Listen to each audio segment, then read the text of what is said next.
লাশটা অর্ধেক খাওয়া, পেটের ভেতরের নাড়িভুড়ি সব বের হয়ে আছে, আর সেগুলো তখনও যেন ধুকপুক করছে।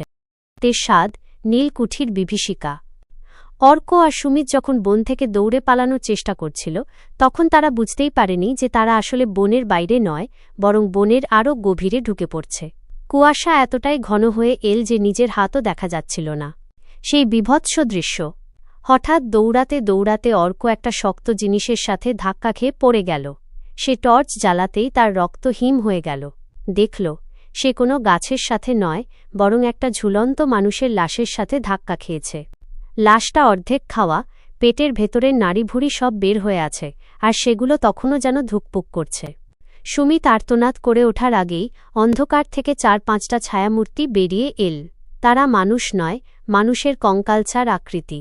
তাদের গায়ের চামড়া পচে খসে পড়ছে, আর মুখ থেকে লালা ঝরছে। তাদের মাঝে সেই বৃদ্ধা দাঁড়িয়েছিলেন, যার হাতে এখন একটা মরিচা ধরা বিশাল কাটারি। পৈশাচিক ভোজ। বৃদ্ধা অর্কর দিকে তাকিয়ে বীভৎসভাবে হাসলেন। তোদের রক্ত গরম, হাড়গুলো চিবিয়ে খেতে দারুণ লাগবে।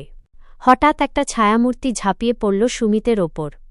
সুমিত কিছু বুঝে ওঠার আগেই জীবন্ত অবস্থায় তার ঘাড়ের কাছে কামড় বসিয়ে দিল সেই দানবটি। সুমিতের তীব্র আর্তনাদে পুরো বন কেঁপে উঠল।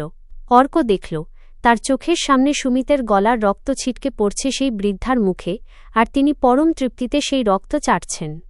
সবচেয়ে ভয়ঙ্কর দৃশ্যটি এল একটু পর। বৃদ্ধা তার দীর্ঘ নখ দিয়ে সুমিতের বুকটা চিরে ফেললেন।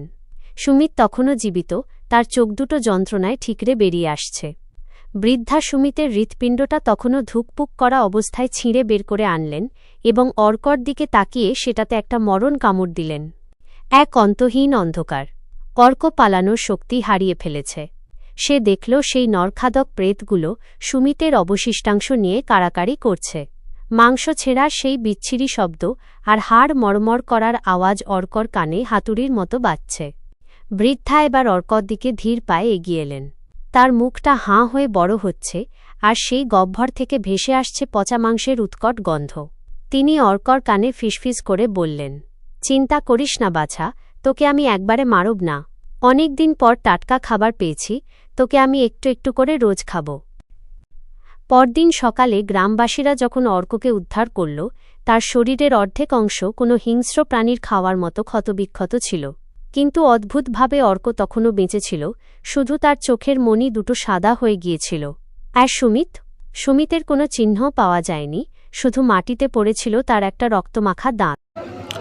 আরও গল্প শুনতে চাইলে প্লিজ সাবস্ক্রাইব অ্যান্ড লাইক। ধন্যবাদ।